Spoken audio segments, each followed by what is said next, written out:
नमस्कार दोस्तों, एक बार पुनः स्वागत है आप सभी का अपने YouTube channel learn easy by Guruji में। आज हम लोग पढ़ने वाले भारतीय इतिहास और भारतीय इतिहास से संबंधित सिंधु घाटी सभ्यता, वैदिक संस्कृति, बौद्ध धर्म, जैन धर्म, मौर्य वंश, गुप्त वंश, हर्षवर्धन, राजपूत काल, सल्तनत काल, मुगल साम्राज्य, मराठा साम्राज्य, ब्रिटिश राज का अभ्युदय एवं प्रथम स्वतंत्रता संग्राम, ब्रिटिश राज का सामाजिक एवं आर्थिक प्रभाव। ये जो सारे चैप्टर देख रहे हैं जिनका नाम लिखे हैं, इससे संबंधित आज हम लोग 170 प्रश्न को देखने वाले हैं। और ये जो 170 प्रश्न है यह पेट के एग्जाम में प्रीवियस ईयर में पूछे गए सारे शिफ्ट में पूछे गए सारे प्रश्न को हमने शामिल किया है, और अन्य एग्जाम में भी पूछे गए जो भी प्रश्न है इस चैप्टर से संबंधित उसको भी हमने शामिल किया है। तो आप 170 प्रश्न पूरा देख लीजिएगा। साथ में यदि आप हमारे चैनल को सब्सक्राइब नहीं किए हैं, चैनल पर नए हैं, तो प्लीज़ चैनल को सब्सक्राइब करके बेल आइकन को जरूर दबा दीजिएगा। तो आइए शुरू करते हैं इस क्लास को और देखते हैं 170 प्रश्न जो आपके एग्जाम की दृष्टि से बहुत ही महत्वपूर्ण है। तो चलिए शुरू करते हैं इस क्लास को। सबसे पहले हम लोग देखते हैं पहला प्रश्न कह रहा है, भारत में शासन करने वाले दिए गए शासकों का काल क्रमानुसार सही क्रम क्या है। सही क्रम पूछ रहा है, जो काल के अनुसार सही क्रम है। तो सबसे पहले हम लोग देखते हैं पहला शासक कौन है, इल्तुतमिश था, और दूसरे नंबर पे है अलाउद्दीन खिलजी, और तीसरे नंबर पे है शेरशाह सूरी, और चौथे नंबर पे है अकबर। तो ऑप्शन बी हम लोग का सही हो जाएगा। इसके बाद अगला प्रश्न हम लोग देखते हैं प्रश्न 2, निम्न में से कौन से संत शिवाजी से समकालीन थे। तो ऑप्शन ए कह रहा है तुकाराम थे, चैतन्य थे, नामदेव थे या शंकराचार्य थे। तो ऑप्शन ए जाएगा तुकाराम थे। इसके बाद अगला प्रश्न हम लोग देखते हैं तीसरा कह रहा है बंगाल के प्रथम गवर्नर जनरल कौन थे। यानी बंगाल के जो प्रथम गवर्नर जनरल पूछ रहा है। तो लॉर्ड क्लाइव थे, लॉर्ड वारेन हेस्टिंग थे, या लॉर्ड लिटन थे, या लॉर्ड रिपन थे। तो ऑप्शन बी जाएगा, लॉर्ड वारेन हेस्टिंग थे बंगाल के प्रथम गवर्नर जनरल। इसके बाद अगला प्रश्न हम लोग 4 देखते हैं, चरक संहिता संबंधित है। यानी चरक संहिता किससे संबंधित है, राजनीति से है या चिकित्सा से, वास्तुकला से या गणित से। तो ऑप्शन बी जाएगा, चिकित्सा से संबंधित है। चरक संहिता चिकित्सा से संबंधित है। तो देखिए सारे प्रश्न, देखिए यूपीएससी पेट 2021 में ऊपर वाला प्रश्न पूछा था, ये प्रश्न पेट 2021 शिफ्ट 1 में पूछा है। तो ये सारे प्रश्न पूछे गए हैं और ये बहुत ही महत्वपूर्ण प्रश्न है। ये प्रश्न पूछ भी सकता है आपके एग्जाम में, क्योंकि पेट के एग्जाम में प्रश्न दोहराता भी है। निम्न में से कौन सा जोड़ा सही नहीं है। ऑप्शन ए कह रहा है BC 261 में कलिंग युद्ध हुआ था, बिल्कुल। AD 78 में शक संवत की शुरुआत हुई थी, बिल्कुल ये भी सही है। AD 622 में मुस्लिम युग की शुरुआत हुई थी, ये भी सही है। AD 1709 में औरंगजेब की मृत्यु हुई, ये गलत है। ये 1707 में इसकी मृत्यु कब हुई थी, 8 फरवरी 1707 में औरंगजेब की मृत्यु हुई। ऑप्शन डी इसका सही उत्तर जाएगा। ये यूपीएससी पेट 2021 में शिफ्ट 1 में पूछा गया प्रश्न है। इसके बाद प्रश्न 6 हम लोग देखेंगे, निम्नलिखित किस क्रम में भारत आए। किस क्रम में भारत आए थे, पहले कौन आया था, दूसरे पे कौन आया था। तो पहले पे आया था फहियान आया था, दूसरे पे आया था हेनसोंग आया था, और तीसरे पे आया था टॉमस रो ने। पहले कौन आया था, फहियान, और दूसरे पे हेनसोंग, और तीसरे पे टॉमस रो।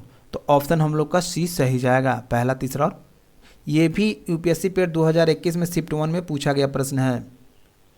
इसके बाद अगला प्रश्न हम लोग देखते हैं, जो यूपीएससी पेट 2021 शिफ्ट 1 में पूछा गया प्रश्न है, सिराज उद दौला किस युद्ध में अंग्रेजों से पराजित हुआ था। यानी अंग्रेजों ने सिराजुद्दीन दौला को किस युद्ध में हराया था, बक्सर के युद्ध में, या प्लासी के युद्ध में, या वांडीवास के युद्ध में, या इनमें से कोई नहीं। तो ऑप्शन बी जाएगा, प्लासी के युद्ध में ही सिराजुद्दीन दौला अंग्रेजों से पराजित हुआ था। ये देखिए, ये पेट 2021 में शिफ्ट 1 में पूछा गया प्रश्न है। इसके बाद अगला प्रश्न 8वां हम लोग देखेंगे, ये भी यूपीएससी पेट 2021 में पूछा गया, शिफ्ट ईयर 2 में पूछा गया प्रश्न है। इनमें से कौन हड़प नीति का कट्टर समर्थक था। हड़प नीति यानी हड़प लेना, इस नीति का कट्टर समर्थक कौन था, समर्थक यानी समर्थन देने वाला। लॉर्ड बेलेलजी, option B lord Dalhousie, lord Minto, lord Hastings. तो ये ऑप्शन बी जाएगा, लॉर्ड डलहौजी ही हड़प नीति का कट्टर समर्थक था। इसके बाद अगला प्रश्न हम लोग देखेंगे, भारतीय इतिहास में धन्वंतरी कौन थे। भारतीय इतिहास में धन्वंतरी कौन थे। चंद्रगुप्त मौर्य के प्रसिद्ध सेनापति धन्वंतरी थे, नहीं। चंद्रगुप्त विक्रमादित्य की सभा को सुशोभित करने वाले प्रसिद्ध चिकित्सक, या हर्ष के समय के एक प्रसिद्ध नाटककार। तो ऑप्शन बी जाएगा, चंद्रगुप्त विक्रमादित्य की सभा को सुशोभित करने वाले प्रसिद्ध चिकित्सक थी, क्या थे उस समय? धन्वंतरी थे।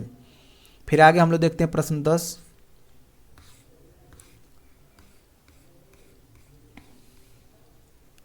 प्रश्न 10 है मौर्यकालीन भारत के विवरण वाली इंडिका के लेखक कौन थे? इंडिका के लेखक पूछ रहा है। ये 2021 में शिफ्ट सेकेंड में पूछा गया प्रश्न है, ये पेट के एग्जाम में। तो इंडिका के लेखक कौन है? मेगास्थनीज है या फाहियान है या हेन सॉन्ग है? तो हम सब लोग जानते हैं इंडिका किसने लिखा है? मेगास्थनीज ने। इसके बाद अगला प्रश्न है हिंदू विधवा पुनर्विवाह अधिनियम 1856 जिसे लॉर्ड द्वारा पारित किया गया था, किस लॉर्ड द्वारा पारित किया गया था? यानी हिंदू विधवा पुनर्विवाह अधिनियम 1856 में किस लॉर्ड ने पारित किया था? हार्डिंग ने, ऑकलैंड ने, कैनिंग ने या मेटकाल्फ ने? तो ऑप्शन सी जाएगा, कैनिंग ने ही विधवा पुनर्विवाह 1856 में लागू किया था, यानी पारित किया था। 12 है 1891 में बीएम मालवारी के प्रयासों को तब तक मिला जब सहमति की उम्र अधिनियम को पारित किया गया जिसके अनुसार वर्ष से कम बालिका को विवाह पर प्रतिबंध था। यानी 1891 में बीएम मालवारी के प्रयासों को तब फल मिला जब सहमति की उम्र अधिनियम को पारित किया गया जिसके अनुसार वर्ष से कम की बालिका को विवाह पर प्रतिबंध था। तो 14 वर्ष के बाद 14 वर्ष पूछ रहा है या 12 वर्ष या 18 वर्ष या 16 वर्ष? तो ये ऑप्शन भी जाएगा 12 वर्ष। 12 वर्ष से कम की बालिका का विवाह तो क्या था? प्रतिबंध था। और ये 1891 में बीएम मालवारी के प्रयास का ही फल था। इसके बाद अगला प्रश्न हम लोग देखेंगे, प्रश्न 13। 1795 और 1804 के बंगाल विनियम अधिनियमों ने घोषित किया, क्या घोषित किया था? सती प्रथा का अवैध, या ऑप्शन बी कन्या हत्या को अवैध, ऑप्शन सी विधवा पुनर्विवाह को अवैध, और ऑप्शन डी बाल विवाह को अवैध। यह राजमंडी परिषद 2019 में पूछा गया प्रश्न है। तो 1795 और 1804 के बंगाल विनियम अधिनियम ने क्या घोषित किया था? ऑप्शन बी जाएगा, कन्या हत्या को अवैध माना था। कन्या हत्या को क्या माना था? अवैध माना था। इसके बाद हम लोग देखेंगे प्रश्न 14। प्रश्न 14 है हंटर आयोग ने किसे विकास पर अधिक बल दिया था? प्रश्न 14 हम लोग देखेंगे हंटर आयोग ने किसके विकास पर अधिक बल दिया था? ऑप्शन ए है प्राथमिक शिक्षा, ऑप्शन बी है माध्यमिक शिक्षा, ऑप्शन सी है स्त्री शिक्षा, ऑप्शन डी है तकनीकी शिक्षा। तो ऑप्शन ए जाएगा, प्राथमिक शिक्षा पर ही हंटर आयोग ने सबसे ज़्यादा बल दिया था। इसके बाद अगला प्रश्न हम लोग देखेंगे, प्रश्न 15। प्रश्न 15 है भारत में यातायात व्यवस्था जो ट्रैफिक सिस्टम की शुरुआत का श्रेय किसको जाता है? यानी ट्रैफिक सिस्टम किसने शुरू की थी? भारतीय शासक ने, ऑप्शन बी ब्रिटिश शासक ने, ऑप्शन सी मुगल शासक ने, ऑप्शन डी डच शासक ने। ये परिचालक 2015 में पूछा गया प्रश्न है। तो ऑप्शन बी जाएगा ब्रिटिश शासक। ब्रिटिश शासक ने ही ट्रैफिक सिस्टम की शुरुआत की थी। यानी जो भी ट्रैफिक सिस्टम है वो किसकी देन है? ब्रिटिश शासन यानी अंग्रेजों का ही देन है। इसके बाद है सर्वप्रथम, अगला प्रश्न है प्रश्न 16 हम लोग देखेंगे। सर्वप्रथम महालवाड़ी प्रणाली कहाँ लागू हुई थी? महालवाड़ी प्रणाली कहाँ लागू हुई थी? महालवाड़ी प्रणाली का मतलब ये होता है कि जो भी भूमि होगा, भूमि के जो स्वामी होंगे उसके अधीन रहेगा, यानी किसी प्रकार का कर नहीं देना होता था अंग्रेजों को। तो ये बिहार में लागू हुआ था या उत्तर प्रदेश में या महाराष्ट्र में या मद्रास में? तो ये पूछा है यूडीए एलडीए 2015 में ये प्रश्न पूछा गया है। तो इसका उत्तर जाएगा उत्तर प्रदेश में। उत्तर प्रदेश में ही महालवाड़ी प्रणाली को सबसे पहले लागू किया गया था। प्रश्न 17 है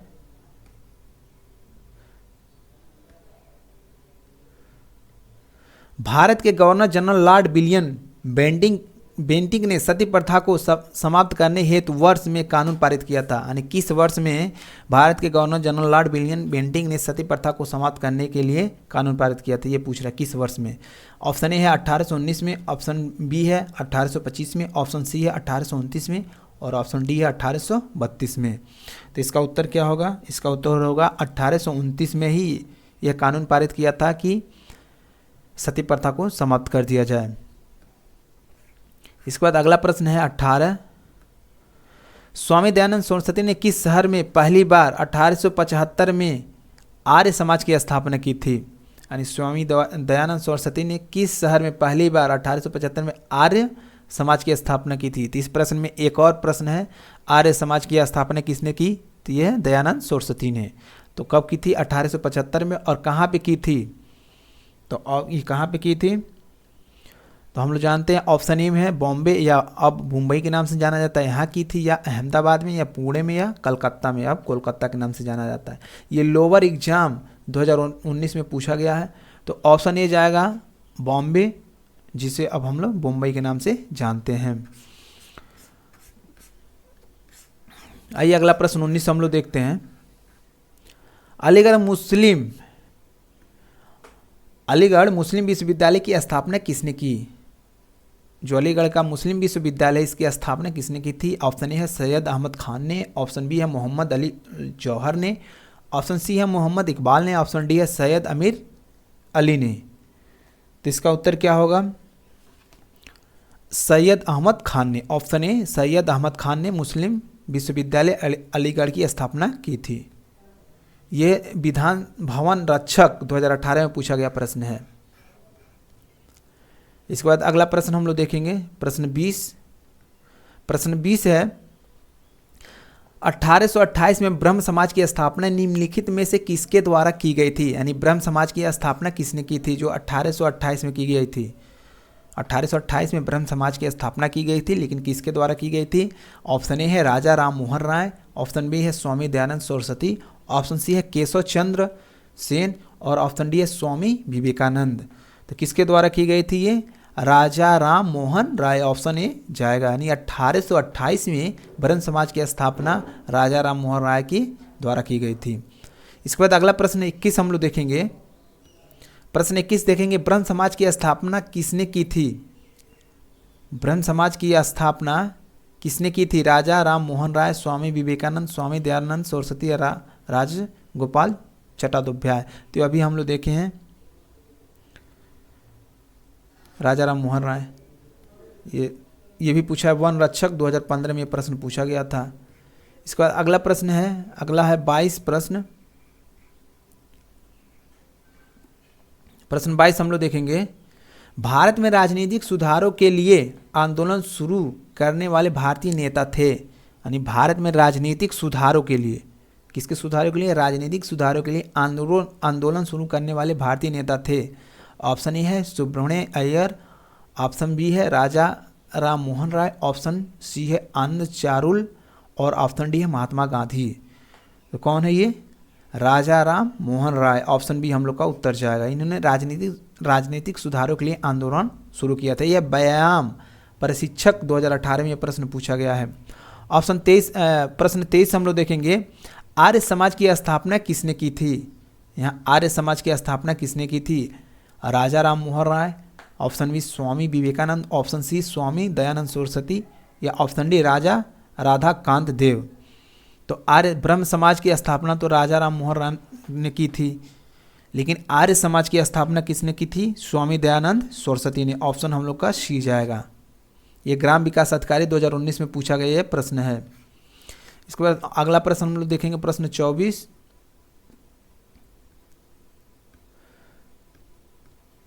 प्रश्न 24 कह रहा है कि रामकृष्ण मिशन का मुख्यालय कहाँ स्थित है? रामकृष्ण मिशन की मुख्यालय कहाँ स्थित है? ऑप्शन ए कह रहा है मुंबई में, ऑप्शन बी चेन्नई में, ऑप्शन सी बेलूर मठ में, और ऑप्शन डी कुंभकोणम में। यह कृषि प्राविधिक 2019 में पूछा गया प्रश्न है। तो इसका उत्तर जाएगा बेलूर मेरठ, यानी ऑप्शन सी है इसका उत्तर हो जाएगा। इसके बाद अगला प्रश्न है, स्वामी विवेकानंद द्वारा 1897 में क्या किया गया था? शुद्धि आंदोलन शुरू किया गया था। तत्वबोधिनी सभा की स्थापना की गई थी, या ऑप्शन सी रामकृष्ण मिशन की स्थापना की गई थी, या ऑप्शन डी सर्वोदय भूदान आंदोलन शुरू किया गया था। यह राज्य मंडी परिषद 2019 में पूछा गया प्रश्न है। तो इसका उत्तर क्या जाएगा? ऑप्शन सी रामकृष्ण मिशन की स्थापना की थी। यानी स्वामी विवेकानंद द्वारा 1897 में रामकृष्ण मिशन की योजना मिशन की स्थापना की गई थी। इसके बाद प्रश्न 26 हम लोग देखेंगे। में विश्व धर्म संसद 1893 में स्वामी विवेकानंद ने हिंदू धर्म के बारे में विस्तार से बताया था। यानी किस जगह पे विश्व धर्म संसद 1893 में स्वामी विवेकानंद ने हिंदू धर्म के बारे में सबसे अधिक यानी विस्तार में बताया था। ऑप्शन ए कह रहा है न्यूयॉर्क में, ऑप्शन बी कह रहा है शिकागो में, ऑप्शन सी कह रहा है वाशिंगटन डीसी में, और ऑप्शन डी कह रहा है लॉस एंजलिस में। तो 56 का उत्तर जाएगा आपका ऑप्शन बी शिकागो में। प्रश्न 27 हम लोग देखेंगे। हड़प्पा काल का इनमें से कौन सा नगर 3 भागों में विभाजित था? हड़प्पा काल में ऐसा कौन सा नगर था जो 3 काल में विभाजित था? लोथल था, मोहनजोदड़ो था, कालीबंगा था या धौलावीरा था? तो ऑप्शन डी जाएगा धौलावीरा। धौलावीरा ये 3 भागों में विभाजित था, उत्तरी, दक्षिणी और एक मध्य। उत्तरी दक्षिणी एक मध्य भागों में विभाजित था, जिस मध्य में क्या रहते थे? सैनिक इत्यादि रहते थे। एक कंप्यूटर ऑपरेटर 2022 में पूछा गया प्रश्न है। प्रश्न हम लोग 28 देखेंगे। मोहनजोदड़ो शब्द का अर्थ क्या है? पसंदीदा शहर, option B mount of the dead, option C रहने की जगह, ऑप्शन डी एक बाजार क्षेत्र। ग्राम विकास अधिकारी 2018 में पूछा गया प्रश्न है। तो ऑप्शन जाएगा B mount of the dead कहा जाता है। यानी मोहनजोदड़ो शब्द का अर्थ है माउंट ऑफ द डेड। इसके बाद अगला प्रश्न हम लोग देखेंगे। प्रश्न 29।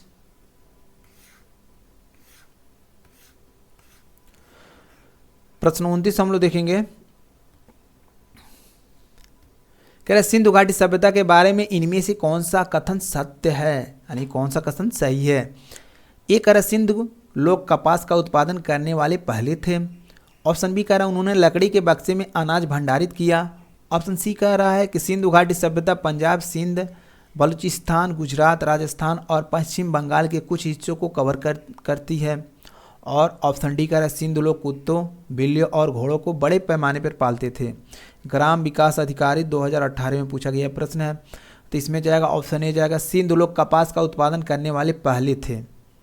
कपास के उत्पादन करने वाले पहले कौन थे? सिंधु घाटी के लोग थे। प्रश्न 30 हम लोग देखेंगे। हड़प्पा सभ्यता के एक हिस्से लोथल की खुदाई की खोज किसने की थी? लोथल की खुदाई की खोज, खुदाई नहीं पूछ रहा है यहाँ पे, लोथल की खुदाई नहीं पूछ रहा है, खोज किसने की थी? दयाराम साहनी ने, राखलदार बनर्जी ने, सी कह रहा है SR राव ने, डी कह रहा है RS बिष्ट ने। ग्राम विकास अधिकारी 2018 में पूछा गया यह प्रश्न है। तो ये किसने खोजा था? लोथल को किसने खोजा था? ऑप्शन सी जाएगा AS राव ने। AS राव ने ही खोजा था। अब प्रश्न हम 31 देखेंगे। सिंधु सभ्यता में घोड़े की अस्थियों का अवशेष कहाँ मिला? यानी घोड़े की अस्थि का अवशेष कहाँ मिला था सिंधु घाटी सभ्यता में? ऑप्शन ए बनावली में, ऑप्शन बी चनहुदड़ो में, ऑप्शन सी सुतकांगेडोर में, ऑप्शन डी है सुरकोटदा में। कहाँ मिला था? ये लोअर देवती 2018 में पूछा गया प्रश्न है। तो इसका उत्तर हो जाएगा सुरकोटदा में मिला था। सुरकोटदा में घोड़े की अस्थि मिला था। प्रश्न 32 हम लोग देखेंगे। निम्नलिखित में से कौन सा सिंधु घाटी की सभ्यता से संबंधित स्थल नहीं है? कालीबंगन है, ऑप्शन ए कह रहा है कालीबंगन, ऑप्शन बी रोपड़, ऑप्शन सी पाटलिपुत्र और ऑप्शन डी लोथल। ये जूनियर इंजीनियर तकनीकी 2015 में पूछा गया प्रश्न है। तो कालीबंगन, रोपड़, पाटलिपुत्र और लोथल। तो इसमें हम लोग जानते हैं पाटलिपुत्र से सिंधु घाटी से कहीं दूर दूर तक कोई नाता नहीं है। ऑप्शन सी हम लोग का सही जाएगा। अब हम लोग देखते हैं प्रश्न 33। उपनयन समारोह से क्या तात्पर्य है? उपनयन समारोह से क्या तात्पर्य है? बच्चों को एक औपचारिक नाम दिया जाता है। बी कह रहा है बच्चों को सूर्य और चंद्र के औपचारिक दर्शन कराए जाते हैं। सी कह रहा है बच्चों को पवित्र जनेऊ धारण किया जाता है। और डी कह रहा है बच्चों का विवाह किया जाता है। तो ऑप्शन सी जाएगा बच्चों को पवित्र जनेऊ धारण किया जाता है उपनयन संस्कार में। यह गन्ना पर्यवेक्षण 2016 में पूछा गया प्रश्न है। प्रश्न 34 हम लोग देखेंगे।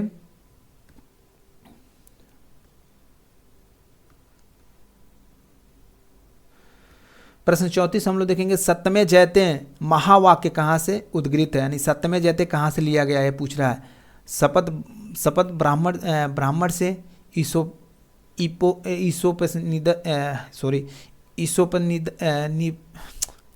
ईसोपनिषद से, या मुंडक उपनिषद से, या महाभारत से। तो कुछ ऐसे शब्द होते हैं जो जुबान पे होते हैं लेकिन निकल नहीं पाते हैं। उपनिषद है, ईसोपनिषद है। तो ये ऑप्शन 34 का जाएगा ऑप्शन सी, मुंडक उपनिषद से ही सत्यमेव जयते को लिया गया था। ये गन्ना पर्यवेक्षक 2016 में पूछा गया प्रश्न है।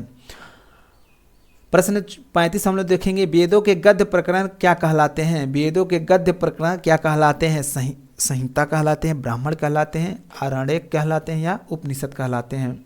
तो ये ऑप्शन बी जाएगा, ये ब्राह्मण कहलाते हैं। वेदों के गद्य प्रकरण को हम क्या कहते हैं, ब्राह्मण कहते हैं। प्रश्न 36 देखेंगे, निम्नलिखित में से कौन सा ज्ञान के सिद्धांत पर बल देता है। निम्नलिखित में से कौन सा ज्ञान के सिद्धांत पर बल देता है। योग दर्शन, ऑप्शन बी वेदांत दर्शन, ऑप्शन सी संख्या दर्शन, ऑप्शन डी उपनिषद। ये स्टेनोग्राफर 2015 में पूछा गया प्रश्न है। तो उपनिषद होगा। उपनिषद ही क्या होता है, ज्ञान का दर्शन यानी ज्ञान का सिद्धांत देता है। इसके बाद प्रश्न 37 हम लोग देखेंगे, ऋग्वेद में निम्नलिखित में से किस देवता की सर्वाधिक महत्ता का वर्णन है। ऋग्वेद में सबसे अधिक किस देवता का महत्व दिया गया है, यानी किस देवता को बताया गया है। ऑप्शन ए अरुण देवता को, ऑप्शन बी इंद्र देवता को, ऑप्शन सी अग्नि को, ऑप्शन डी शिव को। तो किसे बताया गया, ऑप्शन बी इंद्र को बताया गया है। ये स्टेनोग्राफर 2015 में पूछा गया प्रश्न है। अगला प्रश्न है, प्राचीनतम वेद कौन सा है। सबसे प्राचीन वेद कौन सा है कह रहा है। सबसे प्राचीन वेद कौन सा है, ऋग्वेद है, अथर्ववेद है, यजुर्वेद है, या सामवेद है। तो सबसे प्राचीन वेद हम जानते हैं कौन सा है, ऋग्वेद है। ऋग्वेदिक काल भी एक होता है। सबसे प्राचीन ऋग्वेद होने का कारण इसीलिए ऋग्वैदिक कालीन भी कहा जाता है।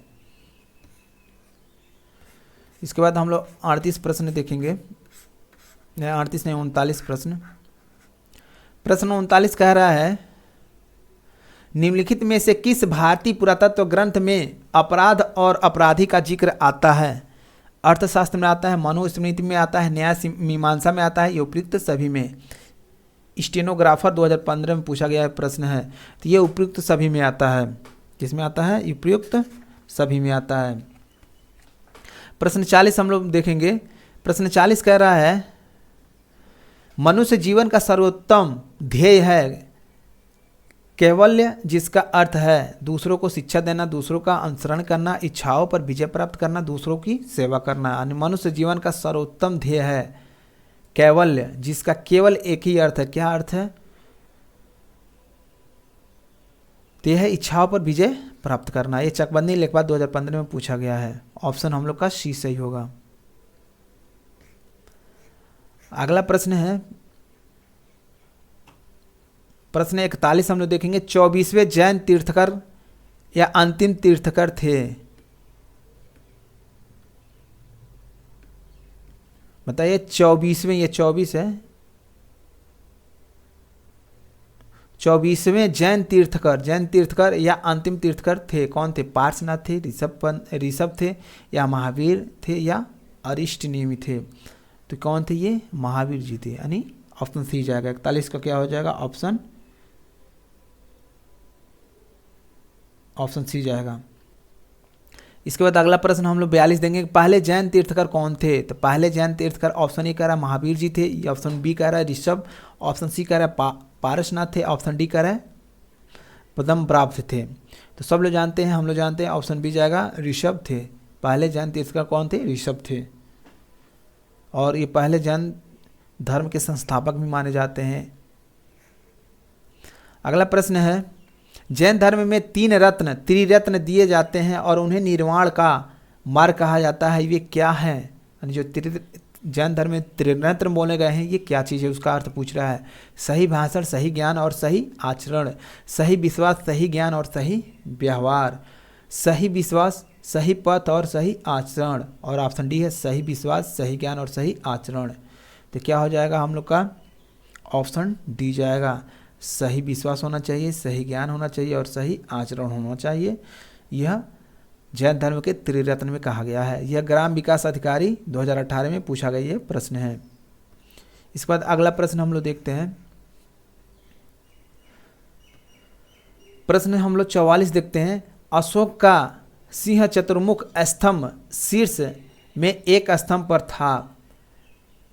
शीर्ष पूछ रहा है, अशोक का सिंह चतुर्मुख स्तंभ शीर्ष में एक स्तंभ पर था। किसमें था? कन्नौज में था, गौतम बुद्ध नगर या संभल में या सारनाथ में। तो ये कहाँ था?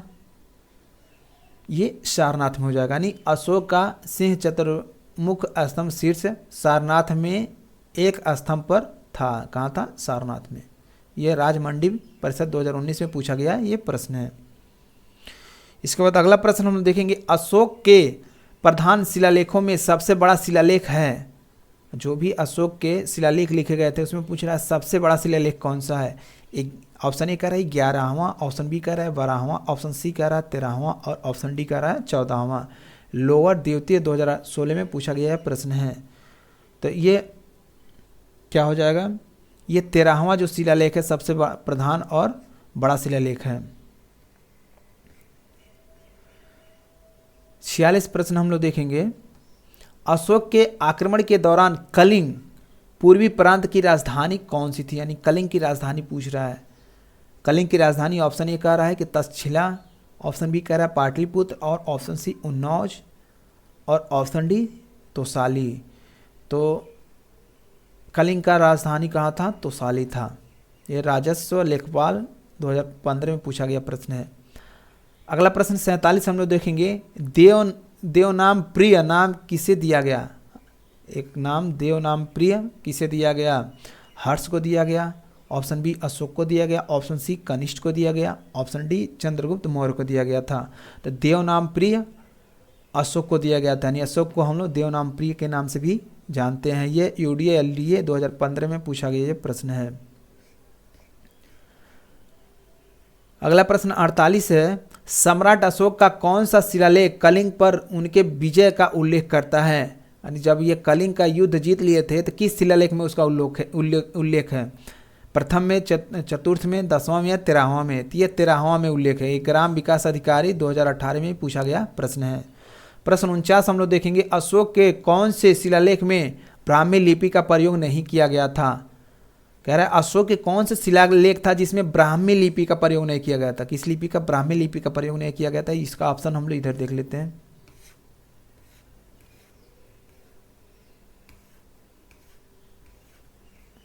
ये रहा ऑप्शन।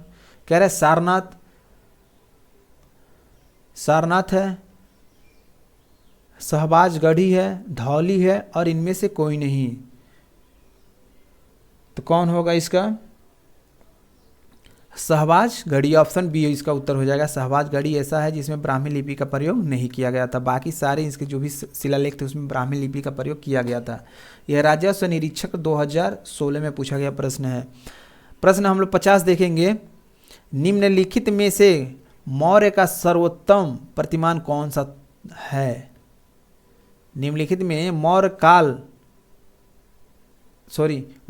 कला का सर्वोत्तम प्रतिमान कौन सा है? मौर्य कला का पूछ रहा है। ऑप्शन ए कह रहा है स्तंभ, ऑप्शन बी स्तूप, ऑप्शन सी चैत्य, ऑप्शन डी बारादरी। यह कनिष्ठ सहायक 2016 में पूछा गया प्रश्न है। तो कौन सा इसका उत्तर क्या हो जाएगा? स्तंभ हो जाएगा। मौर्य काल में मौर्य कला का सर्वोत्तम प्रतिमान क्या है? स्तंभ है। प्रश्न हम लोग 51 देखेंगे। निम्नलिखित में से कौन सा अशोक के साम्राज्याधीन नहीं था? यानी अशोक के साम्राज्याधीन नहीं था। कश्मीर, गुर्जर, कर्नाटक या कामरूप? ये प्रश्न पूछा गया है। कनिष्ठ सहायक 2016 में ये प्रश्न पूछा गया है। यानी अशोक के साम्राज्य के अधीन नहीं था, यानी अशोक उस पर विजय नहीं प्राप्त किया था। तो ये क्या था? ऑप्शन डी जाएगा हम लोग का, ऑप्शन डी कामरूप। इसके बाद अगला प्रश्न हम लोग देखते हैं। प्रश्न 52।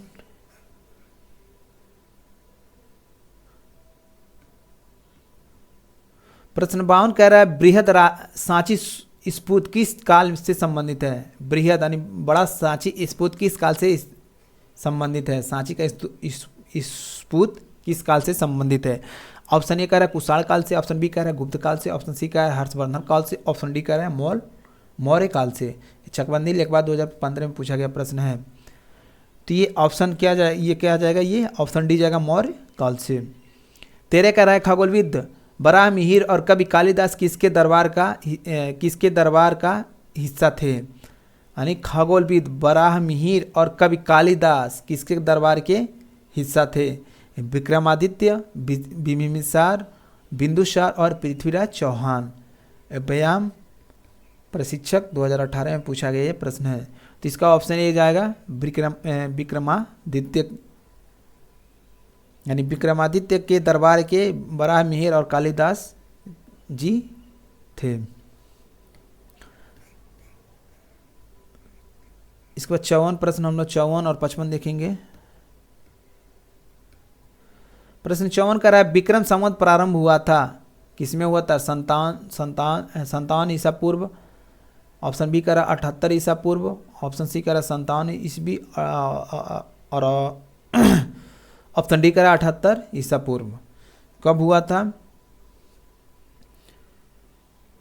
तो विक्रम संवत 5700 ईसा पूर्व माना जाता है, यानी ऑप्शन ए जाएगा, बाकी सब ये गलत हो जाएगा। अगला प्रश्न है प्रश्न 55 कह रहा है हर्षवर्धन ने 5 इंडीज को अपने नियंत्रण में लिया, इनमें से कौन सा 5 इंडीज था? हर्षवर्धन ने 5 इंडीज को अपने नियंत्रण में लिया था। तो ऑप्शन ए कह रहा है पंजाब, कन्नौज, बंगाल, बिहार और जयपुर, ऑप्शन बी कह रहा है पंजाब, कन्नौज, बंगाल, बिहार और उड़ीसा, ऑप्शन सी कह रहा है पंजाब, कन्नौज, बंगाल, उत्तर प्रदेश और उड़ीसा, ऑप्शन डी है राजस्थान, कन्नौज, बंगाल, बिहार और उड़ीसा। तो ऑप्शन बी जाएगा, इस उत्तर ऑप्शन बी हो जाएगा पंजाब, कन्नौज, बंगाल, बिहार और उड़ीसा। ये 5 ऐसे राज्य थे जिनको हर्षवर्धन ने अपने नियंत्रण में लिया था, 5 इंडीज।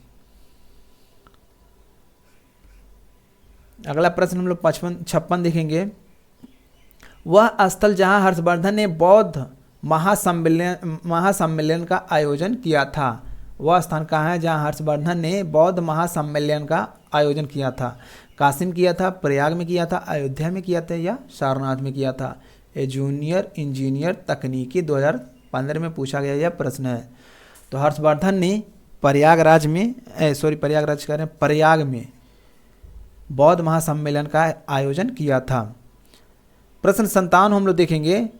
शतपथ ब्राह्मण और तैत्तिरीय ब्राह्मण के ब्राह्मण मूल पाठ हैं। शतपथ ब्राह्मण और तैत्तिरीय ब्राह्मण के ब्राह्मण मूल पाठ हैं, क्या ये सामवेद हैं या अथर्ववेद हैं या ऋग्वेद हैं या डी यजुर्वेद हैं? यह राजस्व लेखपाल 2015 में पूछा गया प्रश्न है। तो कौन सा है ये? ऑप्शन डी जाएगा यजुर्वेद। अगला प्रश्न हम लोग देखते हैं 58। ऋग्वेद में निहित गायत्री मंत्र किस देवता को समर्पित है? ऑप्शन ए है अग्नि को, ऑप्शन बी है मारुत को, ऑप्शन सी है इंद्र को, ऑप्शन डी है सावित्री को। ये यूडीए एलडीए में पूछा गया ये प्रश्न है। तो ऋग्वेद में गायत्री मंत्र किस देवता को समर्पित है बताइए? ये जाएगा सावित्री। इसके बाद हम लोग देखेंगे अगला प्रश्न 59। सर्वाधिक प्राचीन पुराण कौन सा है? सबसे पुराना पुराण कौन सा है? प्राचीन मतलब पुराना।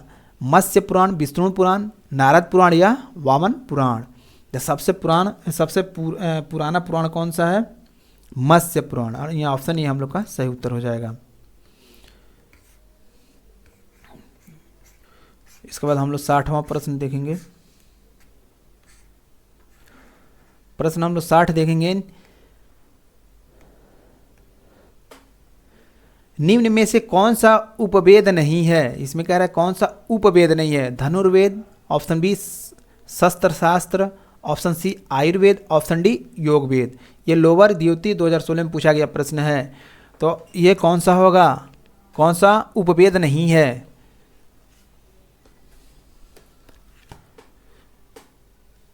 तो ऑप्शन डी जाएगा योग वेद, उपवेद नहीं है। अगला प्रश्न है प्रश्न 61 है।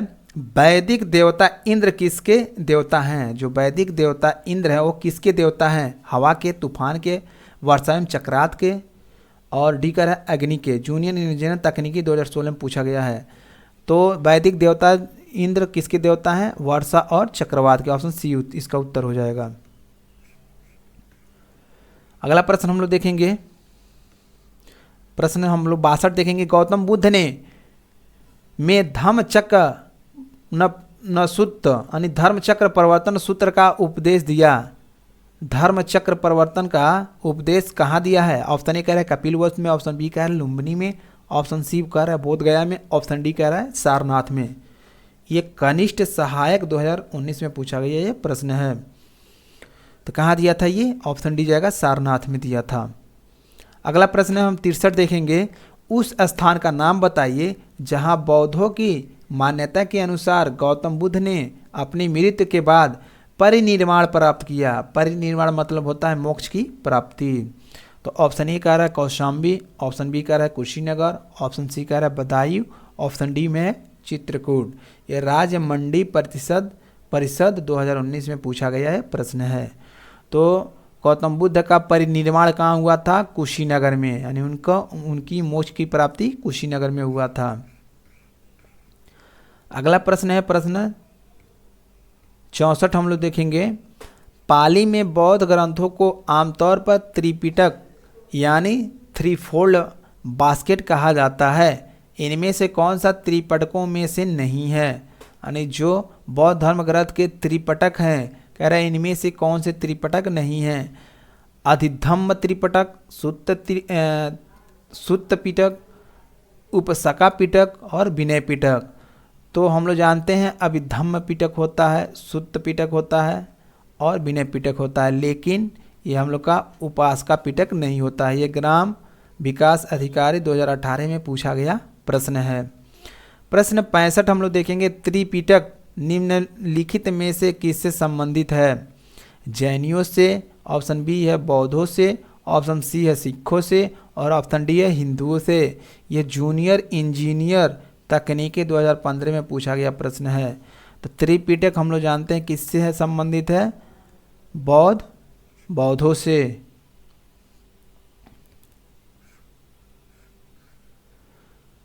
अगला प्रश्न हम लोग देखेंगे। भगवान बुद्ध की 200 फीट ऊंची कांस्य प्रतिमा स्थापित करने का निर्णय लिया गया है।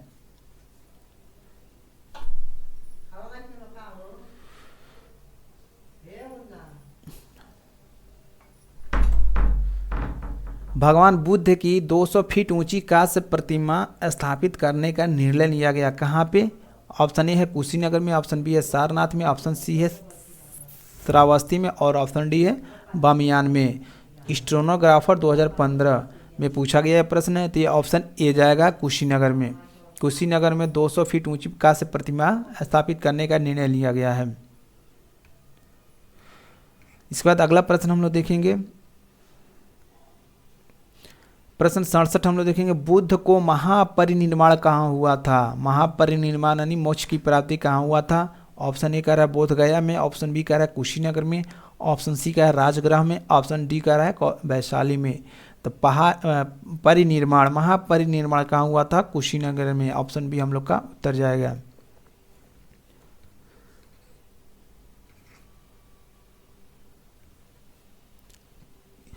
प्रश्न हम लोग 68 देखेंगे। किस स्मारक में गौतम बुद्ध ने दुनिया के लिए बौद्ध धर्म के अपने दिव्य ज्ञान का प्रचार किया था? किस स्मारक में गौतम बुद्ध ने दुनिया के लिए बौद्ध धर्म के अपने दिव्य ज्ञान का प्रचार किया था? ऑप्शन ए है हिमायू का मकबरा, ऑप्शन बी है महाबोधि मंदिर समूह, ऑप्शन सी है कुतुब मीनार, ऑप्शन डी है लाल किला परिसर। यह प्रश्न लोअर द्वितीय 2018 में पूछा गया है। तो इसका उत्तर जाएगा बी महाबोधि मंदिर समूह में ही उन्होंने अपने दिव्य ज्ञान का प्रचार किया था।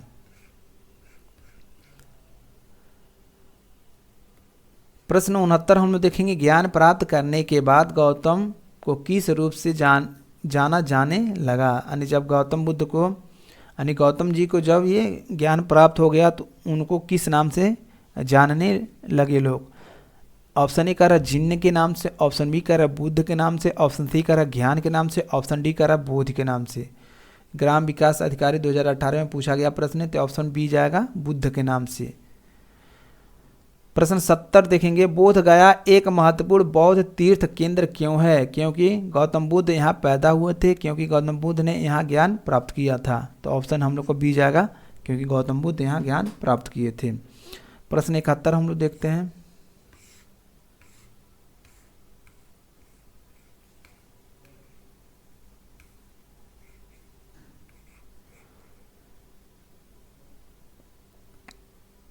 प्रश्न 71 हम लोग देखेंगे। प्रश्न 71 कह रहा है, बुद्ध ने अपना पहला उपदेश कहाँ दिया था?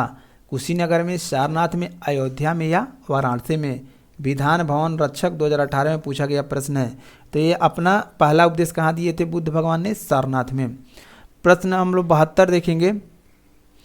72 में बौद्धों के लिए उत्तर प्रदेश में स्थित सारनाथ क्यों महत्वपूर्ण है? ऑप्शन ए कह रहा है भगवान बुद्ध ने सारनाथ में ज्ञान प्राप्त किया था। ऑप्शन बी है भगवान बुद्ध का जन्म सारनाथ में हुआ था। ऑप्शन सी कह रहा है भगवान बुद्ध का सारनाथ में महापरिनिर्वाण यानी देहांत हुआ था। और ऑप्शन डी कह रहा है ज्ञान प्राप्त करने के बाद भगवान बुद्ध ने सारनाथ में अपना पहला उपदेश दिया था। ऑप्शन डी ही सही जाएगा। इसके बाद अगला प्रश्न हम लोग देखते हैं 73 में कह रहा है, कन्नौज से पूर्व हर्षवर्धन कहाँ का शासक था? यानी कन्नौज से पूर्व हर्षवर्धन कहाँ का शासक था? ऑप्शन ए कह रहा है कौशाम्बी, ऑप्शन बी कह रहा है कुशीनगर, ऑप्शन सी कह रहा है श्रावस्ती, ऑप्शन डी कह रहा है थानेश्वर। अमीन परीक्षा 2016 में पूछा गया है। तो कन्नौज से पूर्व हर्षवर्धन थानेश्वर का शासक था। इसके बाद 74 प्रश्न हम लोग देखेंगे। 12वीं शताब्दी के आरंभ में दिल्ली पर किसका शासन था? 12वीं शताब्दी के आरंभ में दिल्ली पर किसका शासन था? ऑप्शन ए तोमर वंश का, ऑप्शन बी खिलजी वंश का, ऑप्शन सी सैयद वंश का, ऑप्शन डी तुगलक वंश का। विधान भवन रक्षक 2018 में पूछा गया यह प्रश्न है। तो ये कौन सा हो जाएगा? ऑप्शन ए हो जाएगा तोमर वंश।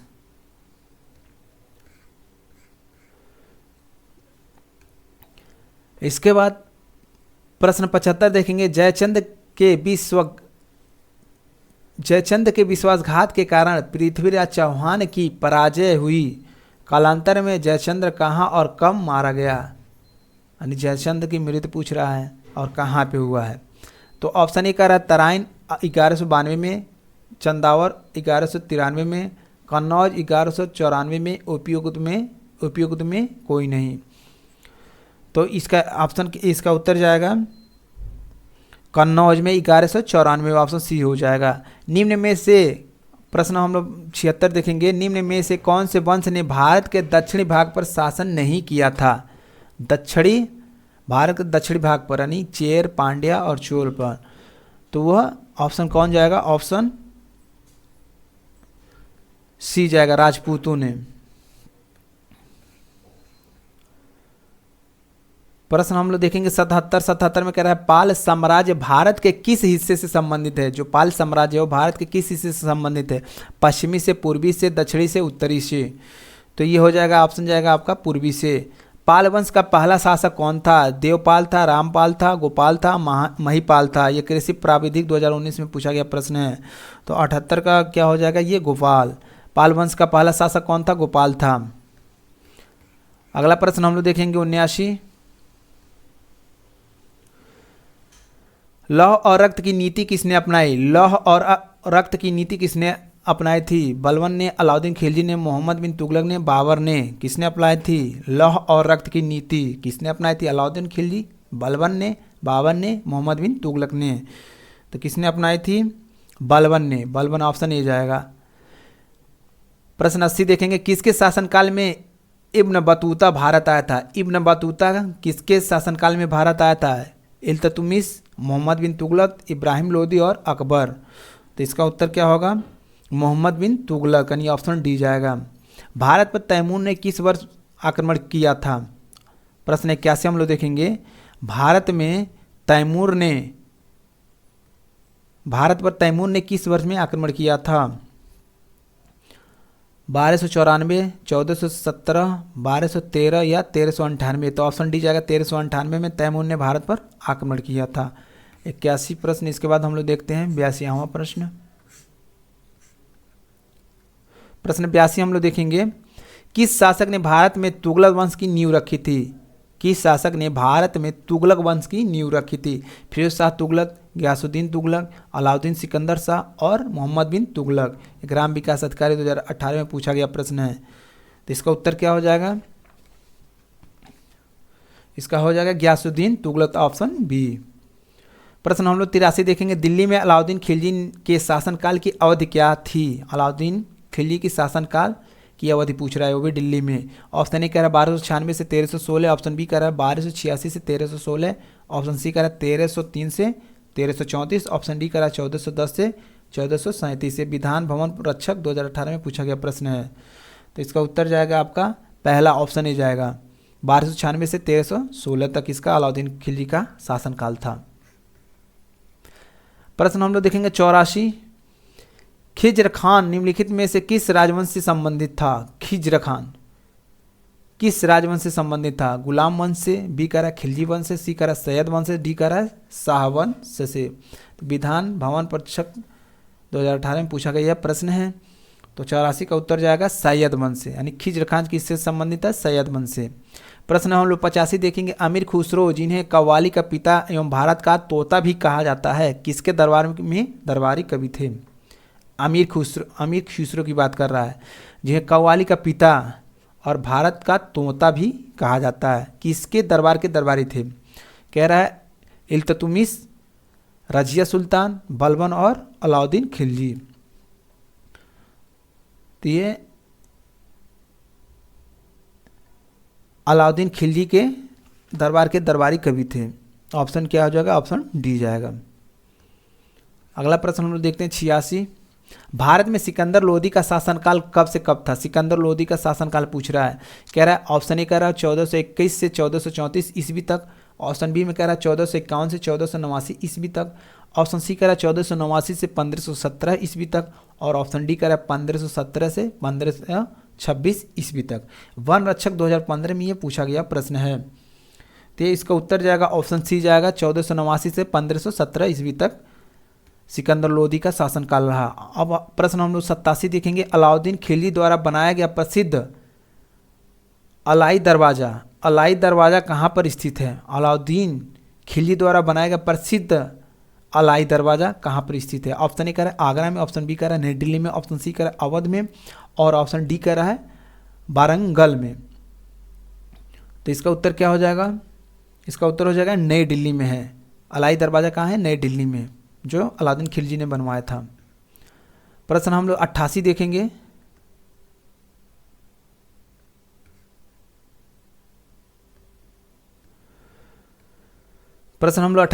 दिल्ली में कुतुब मीनार दुनिया का सबसे ऊंचा ईंट का बना मीनार है, इनमें से कौन से राजा ने इसके निर्माण में योगदान नहीं दिया था? यानी कुतुब मीनार को बनवाने में किस राजा का योगदान नहीं रहा?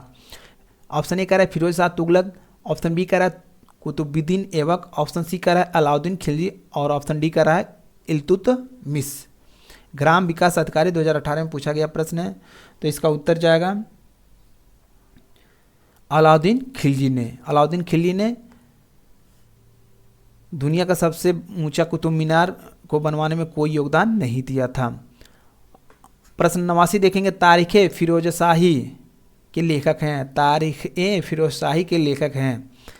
ऑप्शन ए है जियाउद्दीन वर्नी, ऑप्शन बी है हसनैन निजामी, ऑप्शन सी है इसामी, और ऑप्शन डी है इब्न बतूता। ग्राम विकास अधिकारी 2018 में पूछा गया है। तो इसका उत्तर हो जाएगा जियाउद्दीन वर्नी, यानी ऑप्शन ए इसका उत्तर हो जाएगा। अगला प्रश्न हम लोग देखेंगे 90, निम्नलिखित में से कौन दिल्ली सल्तनत के इतिहास का लेखक नहीं था? निम्नलिखित में कौन दिल्ली सल्तनत के इतिहास का लेखक नहीं था? अब्बास खां शेरवानी, अमीर खुसरो, जियाउद्दीन बर्नी, मिन्हज उस सिराज। तो अब्बास, ऑप्शन ए जाएगा अब्बास खान शेरवानी दिल्ली सल्तनत के इतिहास का लेखक नहीं था। प्रश्न 91 हम लोग देखेंगे, किस मुगल बादशाह ने इलाहाबाद को अपनी राजधानी बनाया था? किस मुगल बादशाह ने इलाहाबाद को अपनी राजधानी बनाया था? ऑप्शन ए कह रहा अकबर, बी कह रहा शाह आलम, सी करा ए और बी, यानी अकबर और शाह आलम दोनों ने, इनमें से कोई नहीं। तो इसमें शाह आलम हो जाएगा। केवल शाह आलम ने ही मुगल जो बादशाह है वो इलाहाबाद को अपनी राजधानी बनाया था। इसका प्रश्न हम लोग 92 देखेंगे। प्रारंभ में अकबर का संरक्षण कौन था? हेमू था, फैजी था? इसका ऑप्शन कुछ इधर दे दिया, इसको हम लोग देख लेते हैं।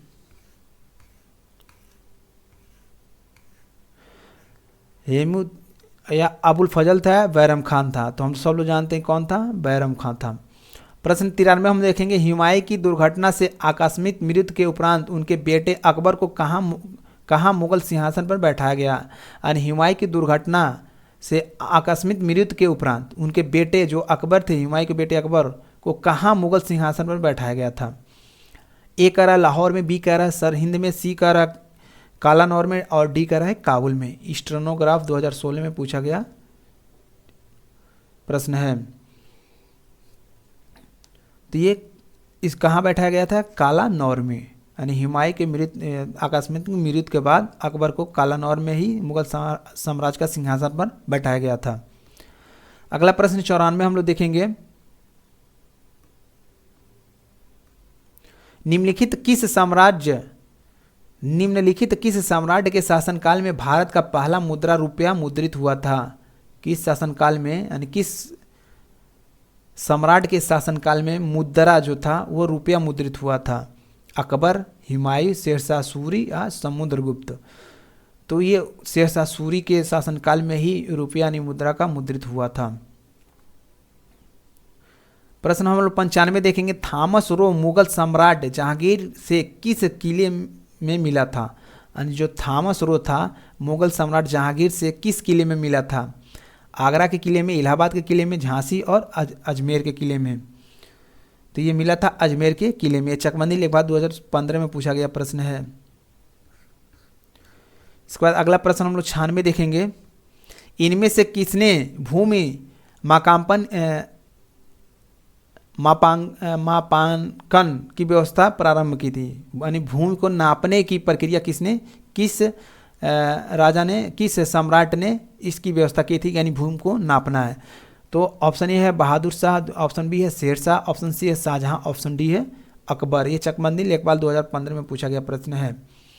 तो इसका उत्तर जाएगा शेरशाह। शेरशाह ने ही माकांपन की व्यवस्था शुरू की थी। प्रश्न 97 है। इनमें से किसने अकबर की धार्मिक नीति को आलोचना की थी? इसमें किसने अकबर की जो धार्मिक नीति थी उसकी आलोचना किसने की थी? फैजी ने, अब्दुल फजल ने, बदायूनी ने, इनमें से कोई नहीं? ये भी चकबंदी लेखपाल 2015 में पूछा गया प्रश्न है।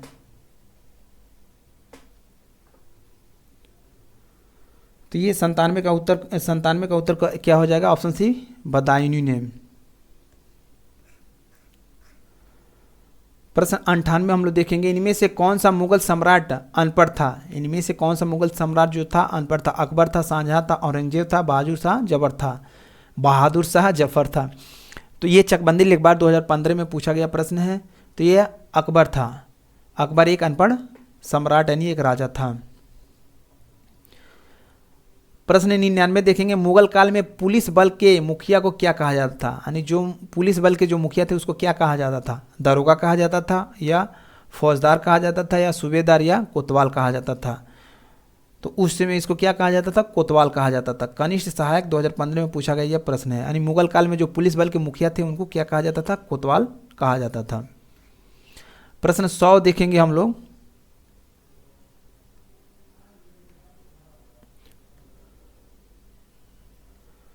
प्रश्न 100 देखेंगे। निम्नलिखित में से किस मुगल शासक ने अततोतगवा मेवाड़ के शासक महाराणा प्रताप सिंह के पुत्र राणा अमर सिंह से एक समझौता किया था? किसने किया था? शाहजहां ने, अकबर ने, जहांगीर ने? किसी भी मुगल शासक ने ऐसा नहीं किया था। तो ये इसका उत्तर क्या होगा? अकबर ने। ऑप्शन बी हो जाएगा।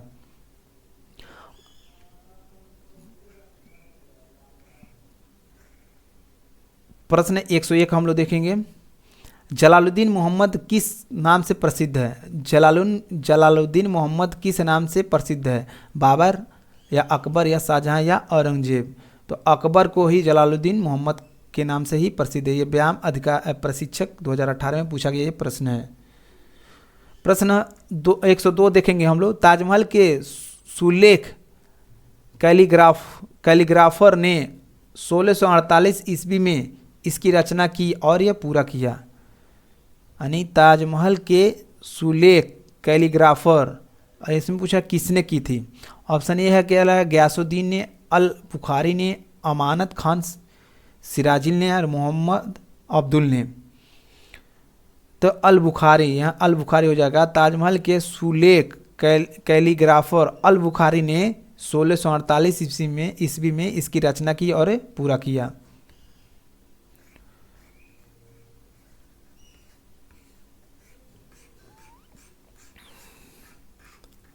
प्रश्न 103 हम लोग देखेंगे।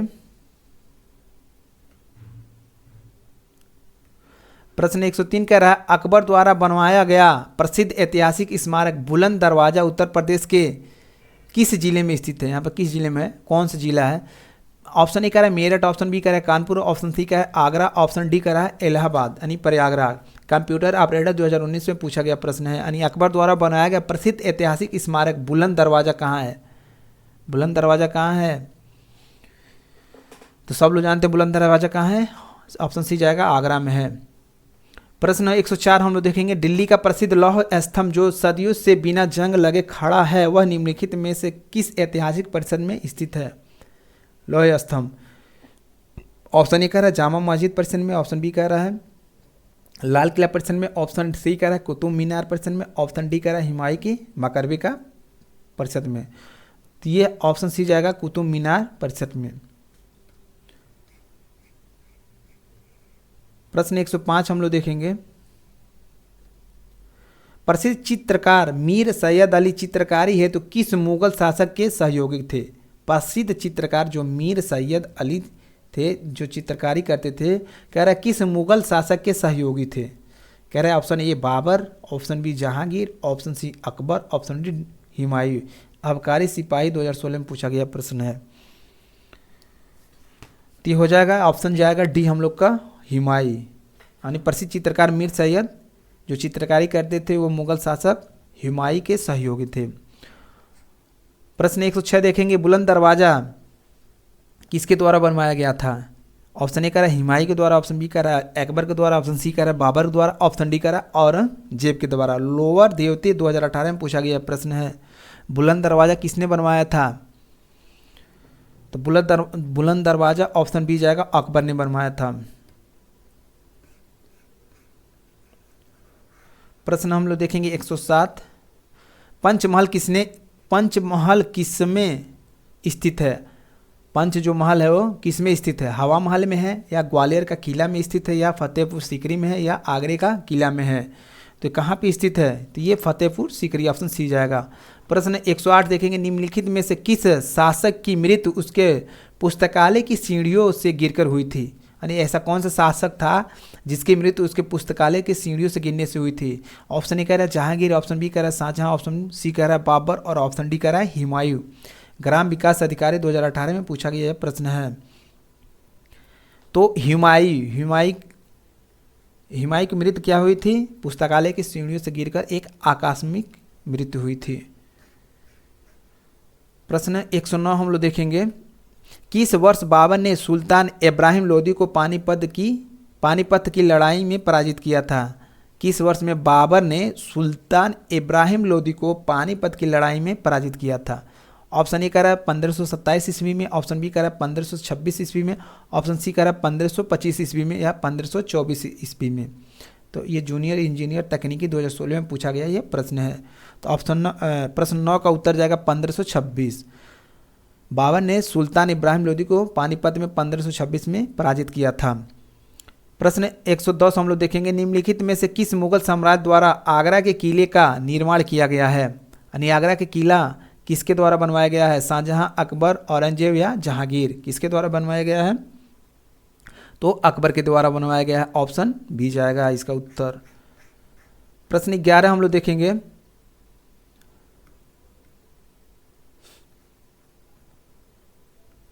मुगल शासक के दौरान एक कोतवाल की सही भूमिका क्या थी? एक कोतवाल की सही भूमिका क्या थी? युद्ध के लिए सेना का नेतृत्व करना, राजकोष को बनाए रखना, राजस्व एकत्रित करना, कानून और व्यवस्था बनाए रखना। यह लोअर एग्जाम 2019 में पूछा गया है। तो क्या है ये? कानून और व्यवस्था बनाए रखना। कानून और व्यवस्था बनाए रखना ही क्या था? एक कोतवाल का काम था मुगल काल में। प्रश्न 12 हम लोग देखेंगे, 112 देखेंगे हम लोग। बिहार राज्य के सासाराम शहर में निम्नलिखित किस प्राचीन सम्राट का मकबरा स्थित है? बिहार राज्य के सासाराम शहर में निम्नलिखित किस प्राचीन सम्राट का मकबरा स्थित है? सासाराम में किस सम्राट का मकबरा स्थित है? बहादुर शाह जफर का, अलाउद्दीन खिलजी का, शेरशाह सूरी का और कुतुबुद्दीन ऐबक का। तो इसका उत्तर हो जाएगा शेरशाह सूरी का। शेरशाह सूरी का मकबरा कहाँ है? सासाराम शहर, यानी बिहार के राज्य सासाराम शहर में स्थित है। इसके बाद 113 हम लोग प्रश्न देखेंगे।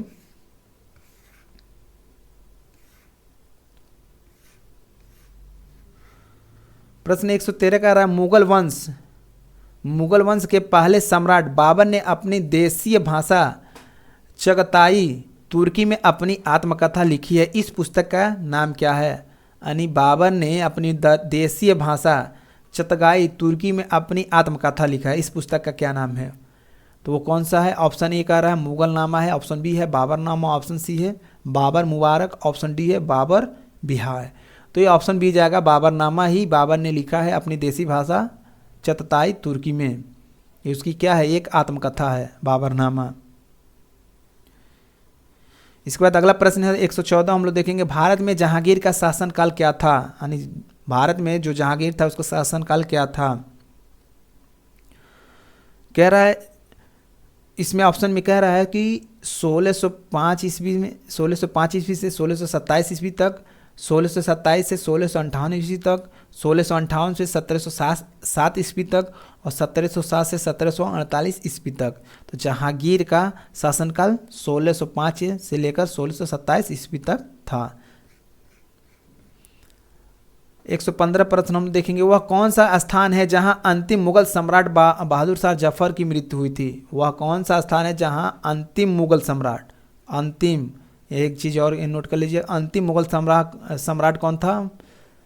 बहादुर शाह जफर। और इसकी मृत्यु कहाँ हुई थी? ऑप्शन ए कह रहा है रंगून में हुई थी, ऑप्शन बी कह रहा है ग्वालियर में, सी में कह रहा है आगरा में और ऑप्शन डी कह रहा है दिल्ली में। राजस्व लेखपाल 2015 में पूछा गया है। तो ऑप्शन ए जाएगा रंगून में हुआ था। इसकी जो भी मृत्यु हुई थी कहाँ हुई थी? रंगून में। प्रश्न हम लोग 116 देखेंगे। कह रहा है पहला कठपुतली मुगल सम्राट कौन था? कठपुतली यानी दूसरे के इशारे पे नाचने वाले को क्या कहा जाता है? कठपुतली कहा जाता है। ऑप्शन ए क्या है? जहांदार शाह, बहादुर शाह, फर्रुख सियर शाह और मोहम्मद शाह। तो ऑप्शन ए जाएगा जहांदार शाह। इसके बाद अगला प्रश्न हम लोग देखते हैं 117 हम लोग देखते हैं। प्रश्न 117 हम लोग देखते हैं। विश्व प्रसिद्ध मोर सिंहासन का निर्माण और उसकी लाल किले में स्थापित निम्न में से किस मुगल शासक ने की थी? विश्व प्रसिद्ध मोर सिंहासन का निर्माण, उसकी लाल किले में स्थापना निम्न में से किस मुगल शासक ने की थी? ऑप्शन ए कह रहा है जहांगीर ने, ऑप्शन बी कह रहा है ऑप्शन ए कह रहा है शाहजहां ने, ऑप्शन बी कह रहा है जहांगीर ने, ऑप्शन सी कह रहा है अकबर ने, ऑप्शन डी कह रहा है बहादुर शाह ने। ये ग्राम विकास अधिकारी 2018 में पूछा गया ये प्रश्न है। तो किसने किया था? ऑप्शन ए जाएगा शाहजहां ने। शाहजहां ने ही मोर सिंहासन का निर्माण करवाया और लाल किले में इसका स्थापना करवाया था। प्रश्न 118 देखेंगे। अकबर के दरबार में प्रसिद्ध कवि थे। अकबर के दरबार में प्रसिद्ध कवि थे, बीरबल थे, तुलसीदास थे, रहीम खान थे या बैरम खान थे? तो अकबर के दरबार में प्रसिद्ध कवि पूछ रहा है, तो प्रसिद्ध कवि कौन थे? रहीम खान थे। ऑप्शन सी उत्तर इसका हो जाएगा। कोई ऐसा प्रश्न नहीं है जो कि किसी न किसी एग्जाम में न पूछा गया हो। सारे प्रश्न ऐसे हैं जो हर एक किसी न किसी एग्जाम में पूछे गए हैं। अकबर के नवरत्न के बारे में इनमें से कौन सा सही ढंग से मेल नहीं खाता है? अबुल फजल वह अकबर के वजीर थे और अकबर के शासनकाल में अकबरनामा के लेखक थे। राजा मान सिंह वह अकबर के वित्त मंत्री थे। अब्दुल रहीम खान वह एक कवि थे और अकबर के भरोसेमंद देखभाल करने वाले बेटे बैरम खान के पुत्र थे। मुल्ला दो पियाजा वह मुगल सम्राट अकबर के मुख्य सलाहकारों में से एक थे। तो इसमें से कौन ऐसा कथन है जो गलत है? तो इसका ये कथन भी गलत है। राजा मान सिंह अकबर के वित्त मंत्री नहीं थे। अकबर के वित्त मंत्री राजा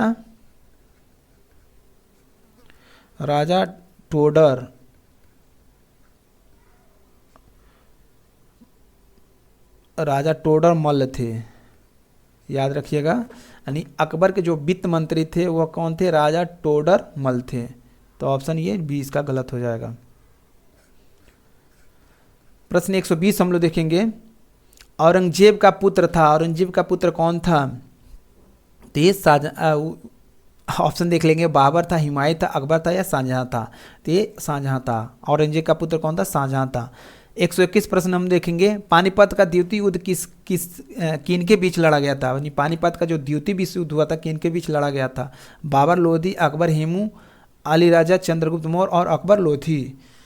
किसके बीच हुआ था? तो ये हुआ था अकबर और हेमू के बीच में हुआ था।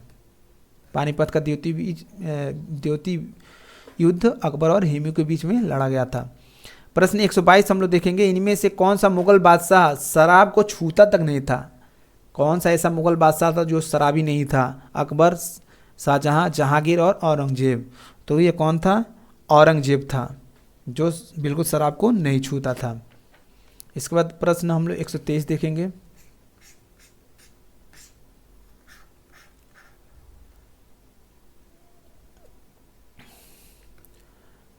प्रश्न 123 जो वन रक्षक 2015 में पूछा गया है, निम्नलिखित में कौन सा युग्म सही नहीं है? इसमें इसका कौन सा कथन सही नहीं है?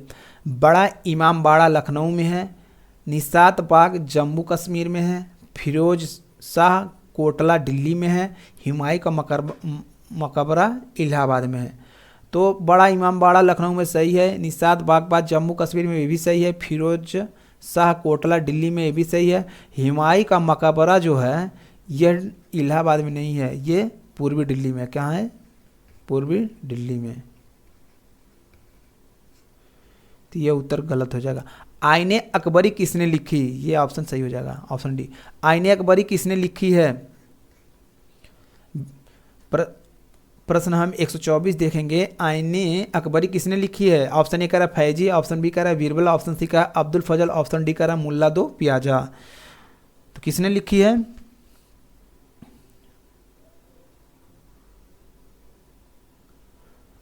ऑप्शन सी जाएगा अब्दुल फजल। 125 हम लोग देखेंगे। प्रश्न 125 हम लोग देखेंगे। निम्न में से कौन सा सुलेमित सही नहीं है? सुलेमित नहीं है यानी सही नहीं है। बाबरनामा बाबर, शाहजहां नाम मोहम्मद ताहिर, हुमायूंनामा हुमायूं, तुजुकी ए जहांगीर। तो बाबरनामा बाबर ने लिखा, बिल्कुल सही है, ये भी सही है। शाहजहांनामा मोहम्मद बिन ताहिर लिखा, ये भी सही है। तुजुकी ए जहांगीर ने लिखा, ये भी सही है। लेकिन हुमायूंनामा हुमायूं नहीं लिखा था, ये गलत है, यानी ऑप्शन सी जाएगा। ये किसने लिखा था? यह लिखा था, ये एक लड़की लिखी थी जिसका नाम था गुलबदन बेगम। ये गुलबदन बेगम थी जो बाबर की सबसे छोटी बेटी थी। 8 वर्ष की उम्र में हुमायूंनामा लिखी थी। हुमायूंनामा के लेखक कौन थे? यहाँ पे वही प्रश्न आ गया, हुमायूंनामा के लेखक कौन थे? प्रश्न ए कि हुमायूं, प्रश्न बी गुलबदन बेगम, प्रश्न सी इनायत खान, प्रश्न डी ऑप्शन डी अहमद यादगार। तो ऑप्शन बी जाएगा गुलबदन बेगम, जो बाबर की सबसे छोटी बेटी थी, जो 8 वर्ष की उम्र में ही हुमायूंनामा लिखी थी। प्रश्न 127 देखेंगे। अकबरनामा के प्रसिद्ध लेखक कौन थे? अकबरनामा के प्रसिद्ध लेखक कौन थे? ऑप्शन ए कह रहा है बदायूनी, ऑप्शन बी कह रहा है अब्दुल फजल, ऑप्शन सी कह रहा है अब्बास खां शेरवानी और डी कह रहा है कैफी खां। तो 127 का उत्तर जाएगा अब्दुल फजल, ऑप्शन बी। अगला प्रश्न हम लोग देखेंगे 128।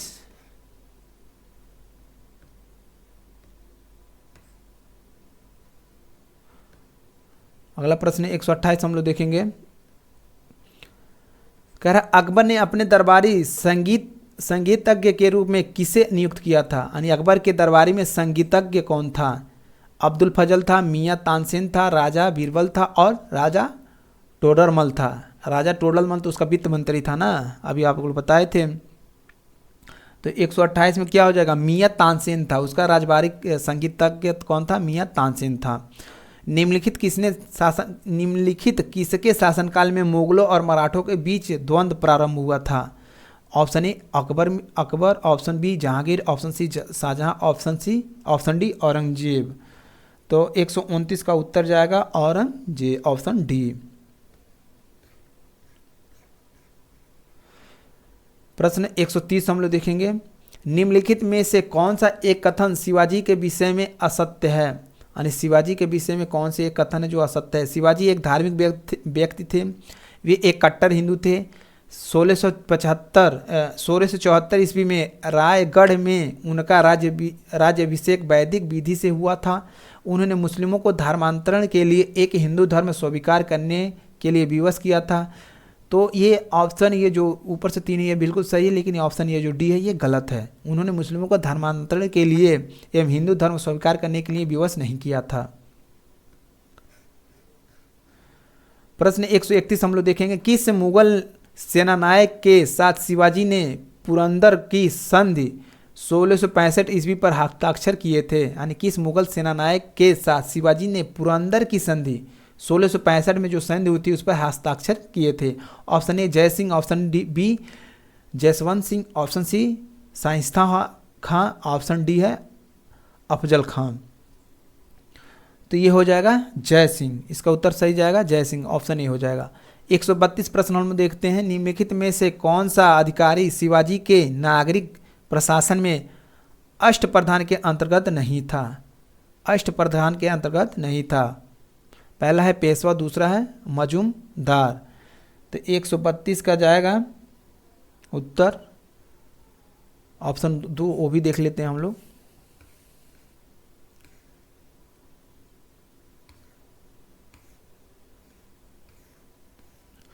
सी ऑप्शन में सुमंत और डी ऑप्शन है कोतवाल। तो इसमें इसका उत्तर जाएगा डी कोतवाल। कोतवाल ही क्या था? शिवाजी के नागरिक प्रशासन में अष्टप्रधान के अंतर्गत नहीं था। 133 प्रश्न हम लोग देखेंगे।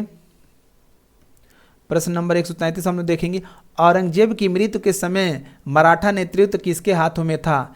ऑप्शन ए कह रहा है संभाजी, ऑप्शन बी कह रहा है राजा राम, ऑप्शन सी कह रहा है जीजा भाई और डी कह रहा है ताराबाई। तो औरंगजेब जब मर गया तो मराठा का नेतृत्व किसके हाथों में था? उस समय किसके हाथों में था जब जिस समय औरंगजेब की मृत्यु हुई थी? तो 133 का उत्तर जाएगा ताराबाई, ऑप्शन डी। प्रश्न 134 हम लोग देखेंगे, शिवाजी के निम्नलिखित उत्तराधिकारियों में से किसे औरंगजेब ने ईमानदार की उपाधि दी थी? यानी शिवाजी के निम्नलिखित उत्तराधिकारियों में से औरंगजेब ने ईमानदार की उपाधि किसको दी थी? ऑप्शन ए राजा राम को, ऑप्शन बी ताराबाई को, ऑप्शन सी साहू को, इनमें से कोई नहीं। तो किसको दी थी? Tarabai, option B. प्रश्न 135 हम लोग देखेंगे, निम्न में से किसको देशमुख, पाटिल और नायक नाम से पुकारा गया? निम्न में से किसको देशमुख, पाटिल और नायक नाम से पुकारा गया है? ऑप्शन ए जागीरदार, ऑप्शन बी स्वतंत्र सरदार और ऑप्शन सी जमींदार और ऑप्शन डी मनसदार। तो 135 का उत्तर जाएगा स्वतंत्र सरदार।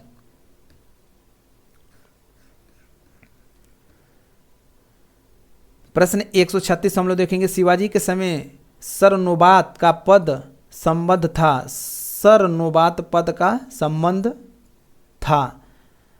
ऑप्शन ए है वित्तीय प्रशासन से, ऑप्शन बी है न्यायिक प्रशासन से, ऑप्शन सी है स्थानीय प्रशासन से, ऑप्शन डी है सैन्य प्रशासन से।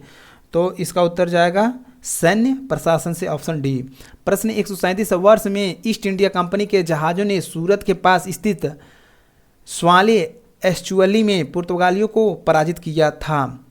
किस वर्ष में?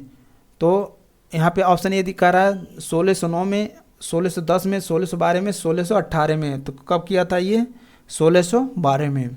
वर्ष 1612 में ईस्ट इंडिया कंपनी के जहाज़ों ने सूरत के पास स्थित स्वाली एस्चुअली में पुर्तगालियों को पराजित किया था, नहीं 1612 में।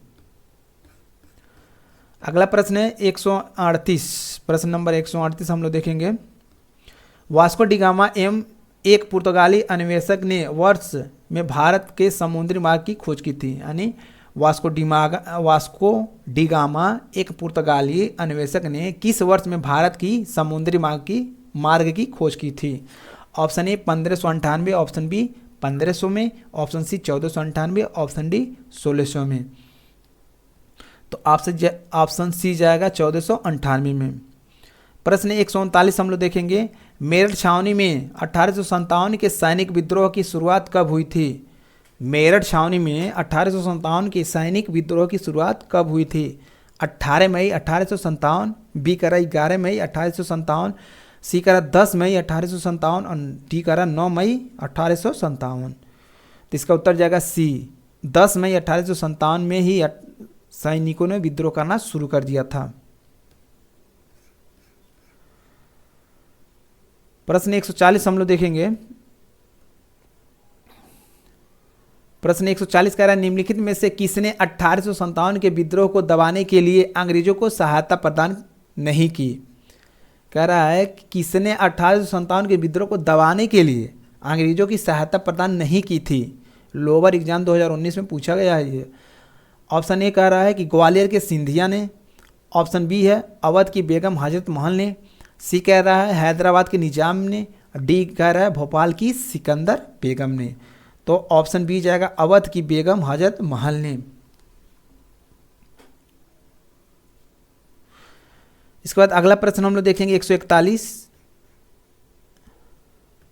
प्रश्न 141 देखेंगे। 1857 के प्रथम स्वतंत्रता विद्रोह में भाग लेने वाली प्रसिद्ध महिला स्वतंत्रता सेनानी कौन थी? 1857 के प्रथम स्वतंत्रता विद्रोह में भाग लेने वाली प्रसिद्ध महिला स्वतंत्रता सेनानी कौन थी?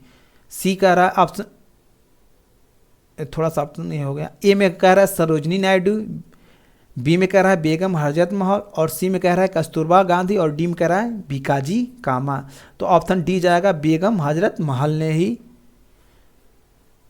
1857 के प्रथम स्वतंत्रता विद्रोह में भाग लिया था। प्रश्न हम लोग 142 देखेंगे। 1857 के, ये 1857 है कि सिपाही की विद्रोह में 1857 के सिपाही विद्रोह में सिपाहियों को किस कंपनी द्वारा बनाए गए कारतूसों का आपत्ति थी? एटकिंस, एनफील्ड, रेमिंगटन और विचेस्टर। तो ऑप्शन बी जाएगा इसका एनफील्ड द्वारा बनाए गए कारतूसों का ही विद्रोह कर रहे थे, यानी आपत्ति कर रहे थे ये जो भी विद्रोही सिपाही थे। प्रश्न 143 हम लोग देखेंगे फटाफट। निम्न में से किन्होंने 1857 के सिपाही विद्रोह को विद्रोह नहीं कहा? यानी 1857 के सिपाही विद्रोह को किसने विद्रोह नहीं कहा था? जॉन लॉरेंस ने, कार्ल मार्क्स ने, और सी कह रहा है आरसी मजूमदार ने, और डी कह रहा है सैयद अहमद खान ने। तो ये ऑप्शन बी जाएगा कार्ल मार्क्स ने कहा था। ये ग्राम विकास अधिकारी 2018 में पूछा गया प्रश्न है। प्रश्न 144 हम लोग देखेंगे। 1857 के विद्रोह के प्रसिद्ध नेताओं में से एक तात्या टोपे को अंग्रेजों ने 1859 में कहाँ पे फांसी दी थी, यानी जगह पूछ रहा है। ऑप्शन ए कह रहा है कि झांसी में, ऑप्शन बी कह रहा है शिवपुरी में, ऑप्शन सी कह रहा है कानपुर में, ऑप्शन डी कह रहा है सागर में। तो ये ऑप्शन जाएगा शिवपुरी, ऑप्शन बी शिवपुरी में। यानी 1857 के विद्रोह के प्रसिद्ध नेताओं में से एक तात्या टोपे थे, जिनको अंग्रेजों ने 1859 में शिवपुरी में क्या की थी? फांसी दे दी थी। 145 क्वेश्चन नंबर देखेंगे। सिपाही विद्रोह किस वर्ष में हुआ था? सिपाही विद्रोह किस वर्ष में हुआ था? तो 1857 में। तो 1857 का क्रांति के नाम से ही फेमस है। अगला प्रश्न हम लोग देखेंगे 146 में। ब्रिटिश सरकार ने भारत में सरकार की संरचना में कुछ सुधारने की घोषणा की, जिन्हें मिर्लो मिंटो सुधार के रूप से जाना जाता है। किस सन में ब्रिटिश सरकार ने भारत में सरकार की संरचना में कुछ सुधारने की घोषणा की, जिन्होंने मेर्लो मिंटो सुधार के नाम से जाना जाता है, वो सन पूछ रहा है। ऑप्शन ए कह रहा 1903 में, ऑप्शन बी कह रहा 1909 में, ऑप्शन सी कह रहा 1912 में, ऑप्शन डी कह रहा 1939 में। कनिष्ठ सहायक परीक्षा 2020 में पूछा गया यह प्रश्न है। तो इसका उत्तर क्या हो जाएगा? 1909 में। ऑप्शन बी इसका उत्तर हो जाएगा 1909 में। अगला प्रश्न 147 हम लोग देखेंगे। 147 ईस्ट इंडिया कंपनी ने किस वर्ष में कलकत्ता में सर्वोच्च न्यायालय की स्थापना की थी? ईस्ट इंडिया कंपनी ने किस वर्ष में कलकत्ता में सर्वोच्च न्यायालय की स्थापना की थी? वर्ष पूछ रहा है। कह रहा है ऑप्शन 1757 में, ऑप्शन बी में कह रहा 1765 में, ऑप्शन सी कह रहा 1773 में, ऑप्शन डी कह रहा 1792 में। कंप्यूटर ऑपरेटर 2020 में पूछा गया प्रश्न है। तो इसका उत्तर हो जाएगा 1773, ऑप्शन सी। अगला प्रश्न है 148वां नंबर का प्रश्न है। भारत में पहली रेलगाड़ी किस वर्ष में और किन दो स्थानों के बीच चलाई गई थी? तो ऑप्शन ए कह रहा 1936 में बम्बई थाने के मध्य, 1853 में बम्बई सूरत के मध्य, 1853 बम्बई थाने के मध्य और 1851 बम्बई घाट कोपार की मध्य। यह गन्ना सर्वेक्षण 2016 में पूछा गया है। तो इसका ऑप्शन जाएगा सी, 1853 बम्बई और थाने के मध्य चलाया गया था, जो भारत की पहली रेलगाड़ी थी। 149वां प्रश्न हम लोग देखें। भारत में सबसे पहली जनगणना किस वर्ष में हुई थी? यानी भारत में सबसे पहली जनगणना किस वर्ष में हुई थी? 1852 में, 1872 में, 1881 में या 1992 में? गन्ना सर्वेक्षण 2016 कब हुई थी? 1872 में। यानी भारत की सबसे पहली जनगणना 1872 में हुई थी।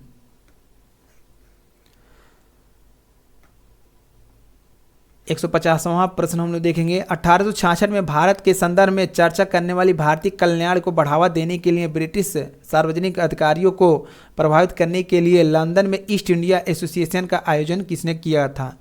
यानी 1866 में भारत के संदर्भ में चर्चा करने वाली भारतीय कल्याण को बढ़ावा देने के लिए ब्रिटिश सार्वजनिक अधिकारियों को प्रभावित करने के लिए लंदन में ईस्ट इंडिया एसोसिएशन का आयोजन किसने किया था? ऑप्शन ए है दादा भाई नौरोजी ने, ऑप्शन बी है महात्मा गांधी ने, ऑप्शन सी है बिपिन चंद्र ने, ऑप्शन डी है जवाहरलाल नेहरू ने। ये व्यायाम प्रशिक्षक 2018 में पूछा गया प्रश्न है। तो इसका उत्तर जाएगा ऑप्शन ए, दादा भाई नौरोजी ने। प्रश्न हम लोग 151 देखेंगे। निम्नलिखित में से कौन सी प्रणाली भारत में ब्रिटिश शासन के दौरान भूमि राजस्व प्रणाली से संबंधित नहीं है? जमींदारी, स्थायी बंदोबस्त, मालवाड़ी, दस्तक और रैतावाड़ी। मालवाड़ी तो बताए थे, जो भी भूमि रहता हो उस राज्य के जो भी भूमि स्वामी होते हैं उनके अधीन रहता है। तो 151 का उत्तर जाएगा दस्तक, सी जो होता है। सी में क्या होता है? ब्रिटिश शासन के दौरान भूमि राजस्व प्रणाली से संबंधित नहीं है, ये जो दस्तक होता है। 152 प्रश्न हम लोग देखेंगे। 1764 में ब्रिटिश ईस्ट इंडिया कंपनी द्वारा स्थापित भारत का पहला डाकघर निम्नलिखित में से किस स्थान पर था? इसका ऑप्शन हम लोग देखेंगे, इधर है।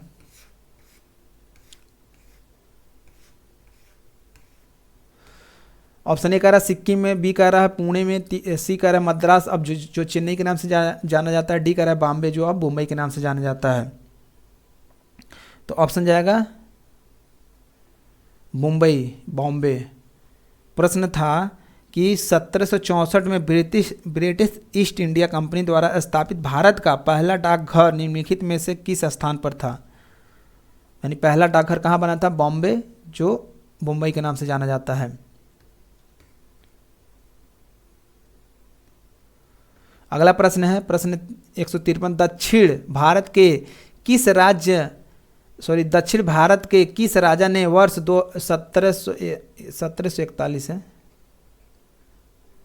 1741 में कोलाचेल की लड़ाई में ईस्ट इंडिया कंपनी को परास्त किया था? यानी दक्षिणी भारत के किस राजा ने वर्ष 1741 में कोलाचेल की लड़ाई में डच ईस्ट इंडिया कंपनी को परास्त किया था? ऑप्शन ए है बीरा पांड्या, कट्टा बुम्मन, राजा चोल, मार्तंड वर्मा, हैदर अली।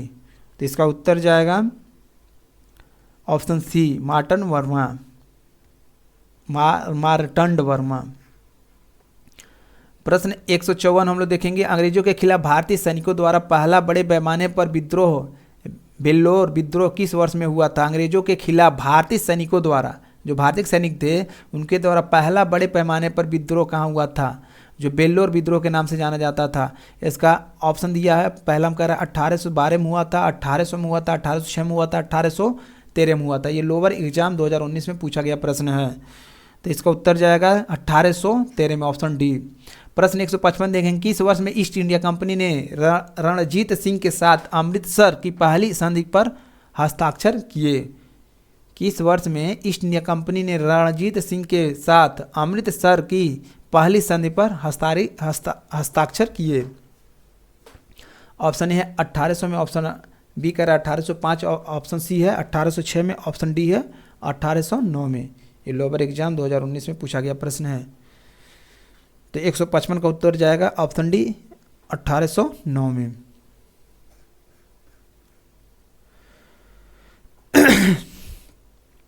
प्रश्न 156 कह रहा है, बक्सर के युद्ध के प्रश्न 156 है, बक्सर के युद्ध के बाद ईस्ट इंडिया कंपनी मुगल सम्राट को प्रतिवर्ष कितने लाख का भुगतान करने के लिए सहमत हुई?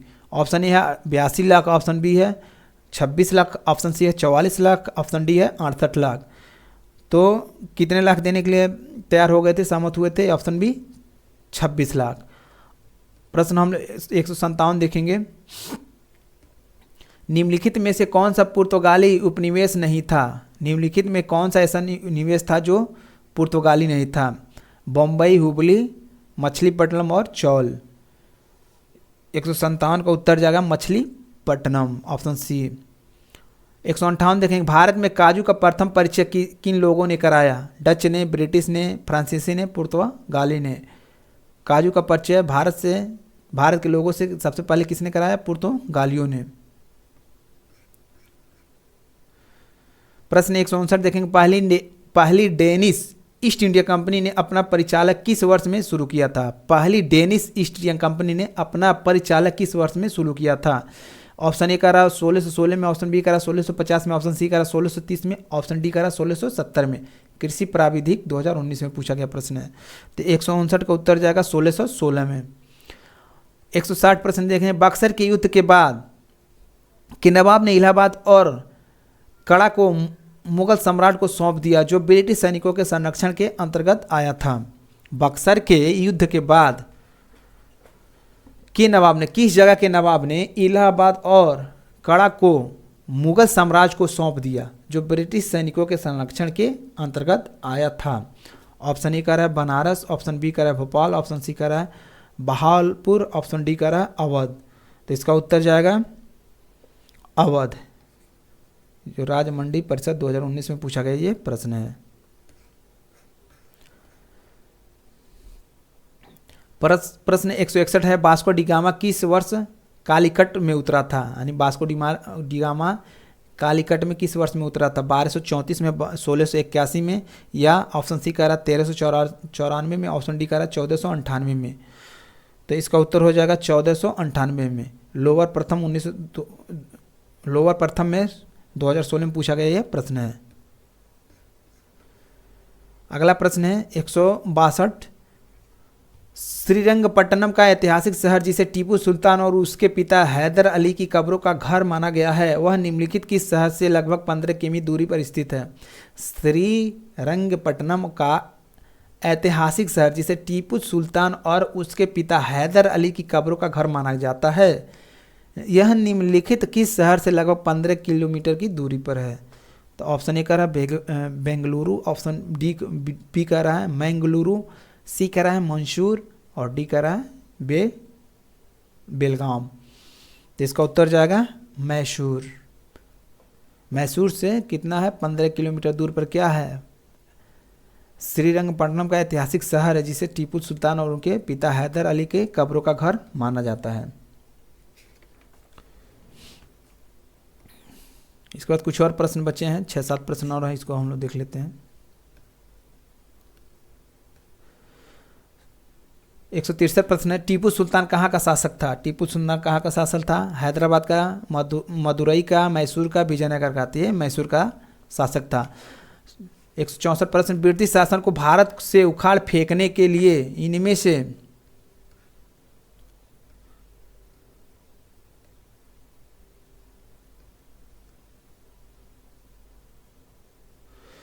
प्रश्न 164 है, ब्रिटिश शासक को भारत से उखाड़ फेंकने के लिए इनमें से किसने फ्रांसीसियों की मदद मांगी थी? संभाजी जी, शिवाजी, हैदर अली, टीपू सुल्तान? तो ऑप्शन डी जगह टीपू सुल्तान ने।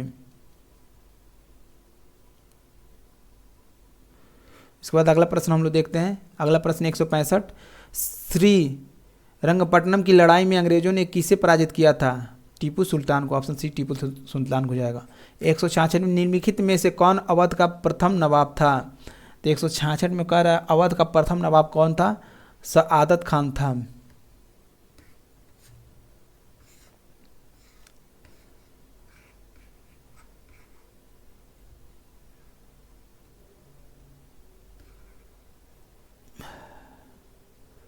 प्रश्न 167 से देखें, इनमें से किस लड़ाई में अंग्रेजों ने बंगाल के नवाब सिराजुद्दीन दौला को हराया था?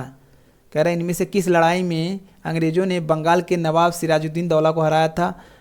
और ये है ऑप्शन ए कह रहा 1757 में प्लासी की लड़ाई में, 1760 में वाड़ीवास की लड़ाई में, 1761 में पानीपत की लड़ाई में, 1764 में बक्सर की लड़ाई में। तो इसका उत्तर हो जाएगा पहला, 1757 में प्लासी की लड़ाई में ही अंग्रेजों ने किसको हराया था? बंगाल के नवाब सिराजुद्दीन दौला को हराया था। ये ग्राम विकास अधिकारी 2018 में पूछा गया ये प्रश्न है। इसके बाद अगला प्रश्न देखते हैं हम लोग। प्लासी का युद्ध कब लड़ा गया था? जो प्लासी का युद्ध हुआ था कब लड़ा गया था? 1757 में लड़ा गया था। ये 1757 में। प्लासी की लड़ाई अंग्रेजों और किसके बीच में हुआ था? तो सिराजुद्दीन दौला के बीच में हुआ था। प्लासी की लड़ाई अंग्रेजों और सिराजुद्दीन दौला के बीच में हुआ था। कब हुआ था? 1757 में। तो हम लोग पूरा टोटल 170 प्रश्न देख चुके हैं और इससे आपके एग्जाम में बाहर से प्रश्न आएगा भी नहीं। यदि वीडियो आप लोग को अच्छा लगा हो तो वीडियो को लाइक कीजिएगा, चैनल पर पहली बार है तो चैनल को सब्सक्राइब कीजिएगा, अब वीडियो को शेयर भी कीजिएगा। फिर मिलते हैं अगले वीडियो में, अगले भारतीय राष्ट्रीय आंदोलन से कुछ महत्वपूर्ण प्रश्न को लेकर आपके सामने आएंगे। तब तक के लिए जय हिंद, वंदे मातरम।